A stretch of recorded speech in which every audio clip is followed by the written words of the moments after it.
তারা চিহ্ন খালাতো বোনের সাথে যেভাবে কাজ করলাম তারা চিহ্ন গল্পটি সম্পূর্ণ শুনলে আপনার মেশিন দিয়ে পানি চলে আসবে তাই গল্পটি শোনার আগে কানে হেডফোন লাগিয়ে নিন। একটি গ্রীষ্মকালীন দুপুর সূর্যের তীব্র রোদে যখন চারপাশ উজ্জ্বল ঠিক তখনই লেখাপড়ার জন্য কল্পনা তার খালার বাড়িতে চলে আসে। শহরের অভিজাত পরিবেশে বড় হওয়া কল্পনার কাছে গ্রামের জীবন নতুন ও অচেনা। সেখানে তার খালার মেয়ে লুবনা বয়স ১৯ কলেজে পড়ার জন্য নতুন পরিবেশের সাথে পরিচিত হতে চাইছে সে। লুবনা ছিল প্রাণবন্ত ও স্বাধীন চেতা খুব অল্প বয়সে তার মধ্যে আত্মবিশ্বাস ও আকর্ষণীয় ব্যক্তিত্ব তৈরি হয়েছিল। কল্পনা কিছুদিন আগে একটি দুঃখজনক ঘটনা থেকে ফিরে এসেছে। তার স্বামী এক দুর্ঘটনায় মারা গেছে এবং স্বামীকে হারিয়ে কল্পনার মনে শূন্যতা ছিল। সে অনুভব করছিল এই কঠিন সময়ে তার আত্মীয়স্বজনের কাছে আসার সিদ্ধান্তই সঠিক ছিল। কল্পনা খালার বাড়িতে এসে কিছুটা শান্তি পেল। তবে এখানে আসার পর থেকেই এক অদ্ভুত পরিস্থিতির মুখোমুখি হতে লাগল। লুবনার বয়সী কলেজ পড়ুয়া এই মেয়েটি যখন ছাদে গোসল করতে যায় তখন কল্পনা লক্ষ্য করে সোহাগ লুবনার খালাতো ভাই আড়ালে থেকে সেই দৃশ্য দেখার চেষ্টা করে। প্রথমে বিষয়টি তার নজর এড়ালেও একদিন কল্পনা জেনে যায় সোহাগ মোবাইলে লুবনাকে ভিডিও করতে ব্যস্ত। সোহাগের বয়স ২২ এবং তার মধ্যে এক অদ্ভুত আত্মবিশ্বাস ও লোভ কাজ করে। কল্পনা লক্ষ্য করে সোহাগ লুবনার প্রতি এক ধরনের লালসা নিয়ে তাকায়। যখন কল্পনা তা লক্ষ্য করে তখন তার মধ্যে অস্বস্তি তৈরি হয়। সে বুঝতে পারে এখানে থাকার ফলে লুবনা নিরাপদ নয়। কল্পনা সিদ্ধান্ত নেয় তাকে লুবনাকে এই বিপদ থেকে রক্ষা করতে হবে কিন্তু সে কিভাবে এই সমস্যার মোকাবিলা করবে সেটা বুঝতে পারছিল না কারণ সোহাগ ছিল একজন বিপজ্জনক যুবক যে তার কথা শুনবে না। কল্পনা তার চিন্তায় আচ্ছন্ন হয়ে পড়ে।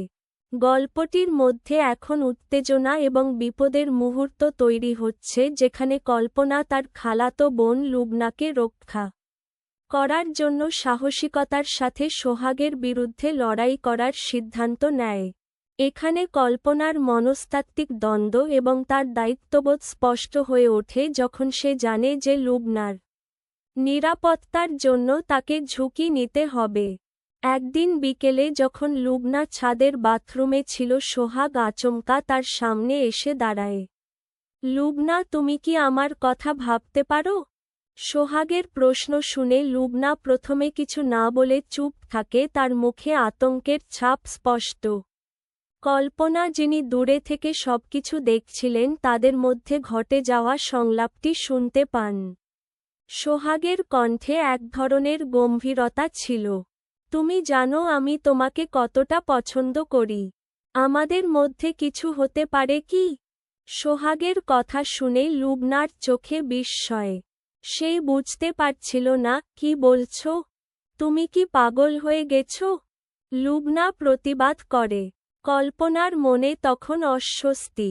সে জানে লুবনার প্রতিরোধ করা ছাড়া আর কোন উপায় নেই। এদিকে সোহাগ লুবনার অবাধ্যতায় ক্রুদ্ধ হয়ে ওঠে। তুমি আমাকে এভাবে এড়িয়ে যেতে পারবে না। আমি তোমাকে ছাড়া বাঁচতে পারবো না। গিয়ে লুবনার চোখের জল বেয়ে পড়তে থাকে। সে জানে যদি এই পরিস্থিতি মোকাবিলা না করে তাহলে আরও বড় বিপদ অপেক্ষা করছে। কল্পনা দ্রুত এগিয়ে যায় এবং সোহাগকে বাধা দেয়। তুমি কেন এমন করছো? তোমার এই আচরণ অপরাধ। সোহাগ কিছুক্ষণ চুপ থাকে তারপর বিদ্রূপের হাসি দিয়ে বলে, তুমি কি ভাবছো তুমি কি আমার থেকে লুবনাকে রক্ষা করতে পারবে? কল্পনার মনে তখন কষ্ট ও আতঙ্কের মিশ্রণ। সে জানে এই পরিস্থিতি থেকে বের হতে হলে কিছু করতে হবে। কল্পনা লুবনাকে ধরে বাইরে নিয়ে যায়। তুমি কি ঠিক আছো? তুমি সোহাগকে মানসিকভাবে মোকাবিলা করতে হবে। লুবনা কাঁদতে কাঁদতে বলে, আমি জানি না কিভাবে এভাবে তাকে সরাতে হবে সে আমাকে ভয় দেখাচ্ছে। কল্পনার মনে হতাশা ছিল। সে জানে যদি সোহাগের মনোভাব বদলানো না যায় তাহলে লুবনা বিপদের মধ্যে থাকবে। রাতে কল্পনা লুবনাকে বোঝাতে শুরু করে, লুবনা, তুমি তোমার আত্মবিশ্বাস হারাবে না। সোহাগ যদি তোমাকে কিছু বলে তুমি সেটা বিশ্বাস করতে পারো না। তোমাকে শক্তিশালী হতে হবে। কল্পনার মুখে চিন্তার ছাপ। সে জানে লুবনাকে রক্ষা করতে হলে তাকে সাহসী হতে হবে। সোহাগের উপর নজর রাখতে হবে এবং এই অবস্থা থেকে বের হওয়ার উপায় খুঁজতে হবে। কল্পনা লুবনাকে একটি পরিকল্পনা তৈরির কথা বলল। তারা দুজনে একসাথে বসে আলোচনা শুরু করে। কল্পনা জানালো সোহাগকে মোকাবিলা করতে হলে তাকে বোঝাতে হবে যে সে আরেকটি উপায় খুঁজতে বাধ্য। রাতে কল্পনা সিদ্ধান্ত নেয় সোহাগকে মুখোমুখি হতে হবে। সে জানে এই সংঘর্ষটি সহজ হবে না, কিন্তু লুবনার নিরাপত্তার জন্য তাকে যেকোনো ঝুঁকি নিতে হবে। এভাবেই কল্পনা এবং লুবনার জীবনে অন্ধকারের ফাঁদে বিপদের ঘণ্টা বেজে যায়। সোহাগের দ্বারা আসন্ন সংকটের বিরুদ্ধে তাদের লড়াই শুরু হয়। তারা বুঝতে পারে সম্পর্কের জটিলতা আর সামাজিক প্রতিকূলতার সাথে মোকাবিলা করতে গেলে তাদের সাহস এবং একবদ্ধতা প্রয়োজন। এখন কল্পনার মনে এক ধরনের সংকল্প তৈরি হল। সে ঠিক করেছে সে লুবনাকে রক্ষা করবে এবং তাদের জীবনে যে অন্ধকারের ছায়া পড়েছে সেটাকে কাটিয়ে উঠবে। এখানেই গল্পের প্রথম পর্ব শেষ হল, কিন্তু কল্পনা এবং লুবনার সামনে যে চ্যালেঞ্জগুলো অপেক্ষা করছে সেগুলো এখনও অমীমাংসিত রয়ে গেছে। কল্পনা ও লুবনার মাঝে অন্ধকার ছায়া উকি দিতে শুরু করেছে, কিন্তু তারা একত্রে লড়াই করার সংকল্পে দৃঢ়। কল্পনা জানে সোহাগের সঙ্গে সরাসরি কথা বলতে হবে, কিন্তু কল্পনার মনে সংশয় ছিল সোহাগের প্রতিক্রিয়া কেমন হবে। একদিকে লুবনার নিরাপত্তা, অন্যদিকে সোহাগের আগ্রাসী মনোভাব। এই দুইয়ের মধ্যে তার চিন্তা জটিল হয়ে উঠছিল। রাতের অন্ধকারে যখন সবাই ঘুমিয়ে পড়েছে তখন কল্পনা তার কল্পনা সোহাগের সঙ্গে সরাসরি মুখোমুখি হয়ে যে সাহসিকতার সঙ্গে লড়াই করতে শুরু করেছে তা সত্যিই চ্যালেঞ্জিং। সোহাগের আক্রমণাত্মক আচরণ এবং লুবনার নিরাপত্তার প্রশ্নে কল্পনা বুঝতে পারছে যে শুধুমাত্র শান্ত থাকার চেষ্টা আর কখনোই যথেষ্ট নয়। সে জানে তাকে একটি পরিকল্পনা বাস্তবায়ন করতে হবে যা সোহাগকে তার সীমা অতিক্রম করতে বাধা দেবে এবং লুবনার নিরাপত্তা নিশ্চিত করবে। পরিকল্পনা বাস্তবায়ন করতে বের হয় সে। সোহাগের কাছে যাবে, তাকে সাহসীভাবে মুখোমুখি করতে হবে। রাতে বাড়ির চারপাশে হাঁটতে হাঁটতে কল্পনা সোহাগের ঘরের সামনে এসে দাঁড়ায়। চিন্তা করতে থাকে কিভাবে সোহাগের বিরুদ্ধে নিজের অবস্থান তুলে ধরবে। হঠাৎ করে সে সাহসী হয়ে ঘরের দরজা খোলার সিদ্ধান্ত নেয়। ভিতরে প্রবেশ করে সে সোহাগকে দেখতে পায় সে মোবাইলে কিছু দেখছে। আমাদের কথা আছে, কল্পনা বলল।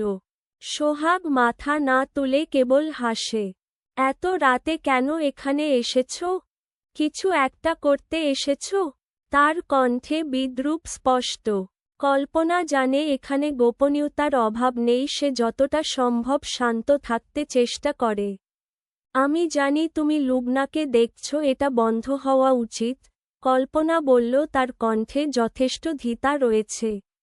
সোহাগ আচমকা উঠে দাঁড়িয়ে বলে, তুমি কি ভাবছ আমি তাকে চাইব? এটা শুধু একটা খেলা। কল্পনার মনে ক্রোধ জাগে, কিন্তু সে জানে যদি সে উত্তেজিত হয়ে পড়ে তবে পরিস্থিতি আরও খারাপ হতে পারে। তুমি যে খেলা খেলছ সেটা তোমার জন্য ঠিক হবে না, কল্পনা তার আবেগ নিয়ন্ত্রণে রেখে বলে। লুবনা তোমার খালাতো বোন, তাকে সম্মান করা উচিত। সোহাগের হাসি আরও বিস্তৃত হয়। সম্মান? তুমি কি জানো আমি কি চাই? আমি তাকে চাই আর আমি যা চাই সেটা আমি পাব। কল্পনা তার নিয়ন্ত্রণে রেখে বলে, তুমি যা বলছো তা ভুল। লুবনা তোমার পছন্দ করে না। সে তোমার সাথে থাকতে চায় না। সে কি তোমার কথা শুনবে? সোহাগ প্রশ্ন করে, তার চোখে এক ধরনের আতঙ্কের অভাব। তুমি তো তার জীবনে আসলে কিছুই না। কল্পনার মনে তখন অসহায়ত্ব অনুভব হয়। সে জানে সোহাগকে বোঝানো সম্ভব নয়, তাই সে গা করে বলে, আমি লুবনার জন্য সবকিছু করব। তুমি তাকে বিরক্ত করা বন্ধ করবে। সোহাগ খারাপ হাসে। ওর জন্য তুমি কিছুই করতে পারবে না, আমি জানি তুমি কি করতে পারো।